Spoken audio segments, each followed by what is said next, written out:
سورہ نساء آیت نمبر 21۔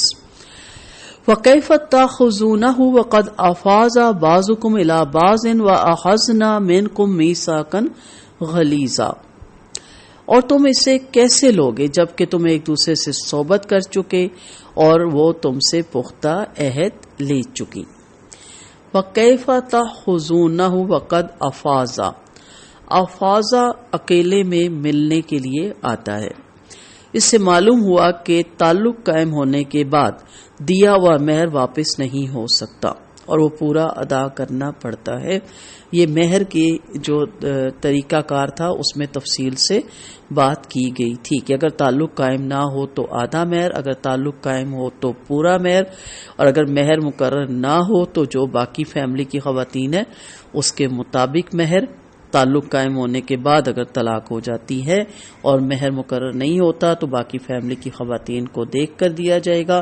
اور مہر مقرر نہیں ہوا تھا اور تعلق بھی قائم نہیں ہوا تھا تو پھر کچھ نہ کچھ اس کو مرد نے دینا ہے، ٹھیک ہے۔ چنانچہ آپ نے لعان کرنے والے مرد کے مہر واپس لینے کے مطالبے پہ فرمایا تھا اگر تم نے اپنی بیوی پر زنا کی بات سچ کہی ہے تو مہر اس کے عوض ہے جو تم نے اس سے تعلق قائم کر کے اپنے لیے حلال کیا، اور اگر اس پر جھوٹ کہا ہے تو پھر تو مہر کی واپسی زیادہ ہی بعید ہے۔ یعنی لعان کے سلسلے میں بھی آپ نے مہر لینے سے منع کیا۔ وَأَخَذْنَا مِنْكُمْ مِيثَاقًا غَلِيظًا، پختہ عہد سے مراد یہاں پہ عقد نکاح ہے، یعنی تمہارا یہ کہنا کہ میں نے فلاں عورت سے نکاح قبول کیا۔ اب طلاق کی صورت میں دو ہی راستے ہیں، فَإِمْسَاكٌ بِالْمَعْرُوفِ أَوْ تَسْرِيحٌ بِإِحْسَانٍ۔ یہ سورۃ بقرہ کی آیت نمبر 229 میں ہم نے یہ پڑھی تھی اس کی تفصیل، اور ظاہر ہے کہ طلاق دے کر مہر نہ دینا ان دونوں میں سے ایک بھی نہیں ہے، ٹھیک ہے۔ تو اس لیے یہاں پہ بارہا اس چیز پہ منع کیا گیا ہے کہ ایک تو پہلی چیز ہم نے یہ دیکھی کہ مہر پورا دیجئے، دوسرا یہ دیکھا کہ اگر اس کو اتنا مجبور مت کریں تاکہ اس سے آپ مہر نہ دینے کی خاطر اتنا تنگ کریں کہ وہ مجبور ہو کے خلا لے لے، یعنی سر سے اتارنا ہے، چاہے کوئی اور عورت پسند ہے یا ویسی اس کی کوئی عادت پسند نہیں، وہ چیز ہم نے دیکھی۔ اور پھر اب ہم یہ دیکھ رہے ہیں کہ پھر یہ آر دلائی جا رہی ہے ایک مرد کو کہ تم اس سے کیسے واپس مانگتے ہو جبکہ اس سے تم تعلق قائم کر چکے ہو اور اس کے ساتھ پختہ عہد باندھ چکے ہو، یعنی اتنی محبت کے ساتھ مودت کے ساتھ نکاح کیا جاتا ہے، رشتہ مانگا جاتا ہے، ساری دنیا خوش ہوتی ہے، ساری فیملی ساتھ خوش ہوتی ہیں، اور اس کے بعد جب اختلاف ہوتا ہے تو اتنا بغض اور کینہ اور اتنا حسد اور اتنا لڑائی جھگڑا کہ ایک مہر کی رقم پہ بھی اتنا فساد اور عدالتیں، اور وہاں جا کے اس قدر ایک دوسرے پہ بہتان اور کیچڑ اچھالنا نہیں نباہ ہو رہا۔ اللہ تعالیٰ نے رخصتیں دی ہوئی ہیں اور اللہ تعالیٰ نے اس کو کوئی برا بھی نہیں جانا۔ یہ من گھڑت حدیث ہے، ضعیف حدیث ہے، مرفوع حدیث ہے کہ اللہ کی حلال کردہ چیزوں میں سب سے ناپسندیدہ چیز طلاق ہے۔ ایسا نہیں ہے، ناپسندیدہ ہوتی تو اتنی تفصیل کے ساتھ اللہ تعالیٰ قرآن میں اس کا ذکر نہ فرماتے۔ یہ معاملے زندگی میں کبھی کبھار ہو جاتے ہیں، اور اب تو جو ان حالات میں فتنے والے حالات میں ہم آ چکے ہیں، یہ تو اب کبھی کبھار نہیں، اکثر اوقات بلکہ زیادہ تر یہی دیکھے جاتے ہیں۔ تو یہ معاملات کو بگاڑ کے چاندی کن کی ہو جاتی ہے، وکلا کی، اور وہ اس طرح کے کیس کو بڑا پسند کرتے ہیں کیونکہ وہ کہتے ہیں یہ کیس بچے دیتے ہیں، انڈے دیتے ہیں، یعنی ایک سے ایک ضد، پہلے مہر پہ، پھر اس کے بعد زیور پہ، پھر اس کے بعد سامان پہ، پھر اس کے بعد تحفے طوائف پہ، پھر اس کے بعد بچوں کی کسٹڈی، پھر بچوں کے بارے میں پیسوں کا، پھر یعنی وہ دیتے جاتے ہیں پوائنٹس، اور انسان کہتا ہے ہاں یہ بھی ڈال دو، اس پہ بھی کر دو مقدمہ، اس کا بھی کر دو۔ وہ معاملہ جو گھر میں بیٹھ کے دو گروپوں کے درمیان، دو فیملیز کے درمیان 5 سے 10 منٹ، آدھا گھنٹہ یا گھنٹے کے اندر طے پا سکتا تھا، وہ معاملہ 5 سال 10 سال چلتا رہتا ہے، اور خلا بھی ہو جاتی ہے، طلاقیں بھی ہو جاتی ہیں، لیکن معاملات ختم نہیں ہوتے اور زندگیاں برباد ہو جاتی ہیں۔ نہ صرف مرد اور عورت کی زندگی برباد ہوتی ہے جو اب سسٹم ہمارے یہاں چل پڑے ہیں، بلکہ بچوں کی بھی زندگیاں برباد ہو کے رہ جاتی ہیں، وہ کبھی ڈواں ڈول ہو کے رہ جاتے ہیں، کبھی ادھر ڈولتے ہیں، کبھی ادھر ڈولتے ہیں۔ اگر باپ کے پاس ہیں تو سارا دن اپنی ماں کی اور اپنے ننیال کی وہاں برائیاں سنتے ہیں، اور اگر باپ ماں کی طرف ہیں تو سارا دن اپنے ددیال کی اور اپنے باپ کی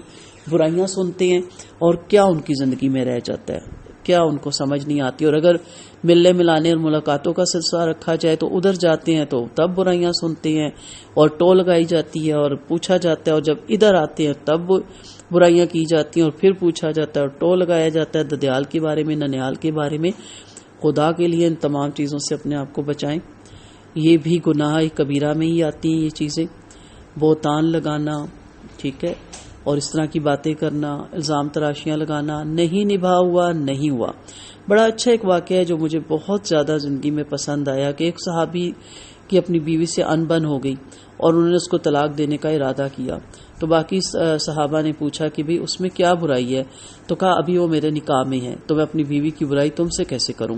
اور اس کے بعد انہوں نے طلاق دے دی. اور پھر جب کسی نے کہا کہ اب تو بتا دو کہ اس میں کیا برائی تھی, تو کہا اب وہ میرے نکاح میں نہیں تو میں کسی غیر عورت کی برائی کیوں کروں. اور پھر اس کے بعد کسی دوسری جگہ ان کا نکاح ہو گیا تو کہا اب تو بتا دو, اب تو اس کا نکاح بھی ہو گیا تاکہ تمہیں یہ فکر تھی کہ شاید اسے کوئی دوسرا ایکسیپٹ نہ کرے. تو اس نے کہا اب میں اس کی برائی کیسے کروں, وہ دوسرے کی بیوی ہے, دوسرے کے نکاح میں ہے. تو یہ عمل اپنائیں, یہ چیز اپنائیں اور آپس میں بیٹھ کے ان معاملات کو حل کریں طریقے سے, سلجھے ہوئے طریقے سے, نہ کہ اس طریقے سے کہ وہ جو پہلے ادب احترام تھا وہ سارا بھول جائیں اور ایسا لگے کہ جیسے دو دشمنوں نے آپس میں شادی کی تھی تو دشمنی کے لیے نہیں کی تھی, محبت اور مودت سے کی تھی. دو خاندان آپس میں جوڑتے ہیں اور اللہ تعالیٰ پھر اولاد کی نعمت سے بھی نوازتا ہے. تو اس کے بعد یہ آیت بڑی گہری ہے, آیت نمبر سورۃ نساء کی 21. اگر صرف اسی کو ہی اپنا لیا جائے اور یاد کیا جائے کہ کتنا اچھا تعلق قائم ہوا تھا. وقد افاظہ تو مرد اور عورت کا تعلق ہے, بعضکم الی بعض, لیکن اس میں تمام تعلقات کو اگر آپ سامنے رکھیں تو شروع سے سوچیں کہ رشتہ کتنی محبت سے مانگا جاتا ہے, اور پھر دعائے خیر یا انگیجمنٹ کہہ لیں اس کو, وہ کتنی محبت سے کتنی خوشی سے ہر چہروں پہ چمک ہوتی ہے. پھر اس کے بعد شادی نکاح, پھر وہ اس کے بعد آنا جانا دعوتیں, اور اس کے بعد بچوں کی پیدائش, وہ کتنے خوشی کے دن ہوتے ہیں. سب کی آنکھیں چمک رہی ہوتی ہیں, چہرے چمک رہے ہوتے ہیں, دل خوش ہو رہے ہوتے ہیں. تو سب نے ایک دوسرے کے ساتھ بڑی خوشیاں بانٹی ہوتی ہیں اور ایک دوسرے کے ساتھ عہد و پیمان کے ساتھ, رشتہ لینے والے بھی عہد و پیمان کے ساتھ لیتے ہیں, بیوی سے بھی عہد و پیمان کے ساتھ تعلق قائم کیا جاتا ہے, دینے والے بھی اللہ کی وہ حاضر ناظر رکھ کے عہد و پیمان میں اللہ کی سپردگی میں اپنی بچی دیتے ہیں, اور یہ بڑے پختہ عہد ہوتے ہیں. اور یہاں پختہ عہد سے مراد عقد نکاح ہے. تو اب یہاں پہ کہا کیا جا رہا ہے کہ اس کے بعد تم لوگوں نے کیا معاملے شروع کر دیے. وَكَيْفَ تَأْخُذُونَهُ, ساری چیزیں اس میں آ جاتی ہیں, مہر, پھر اس کے بعد تحفے, طوائف, ہبے, جو کچھ بھی لین دین ہوتا ہے سارا اس میں آ جاتا ہے. اللہ تعالیٰ ہمیں قرآن و سنت کے مطابق یہ معاملات حل کرنے کی توفیق دے. وآخر دعوانا ان الحمد للہ رب العالمین.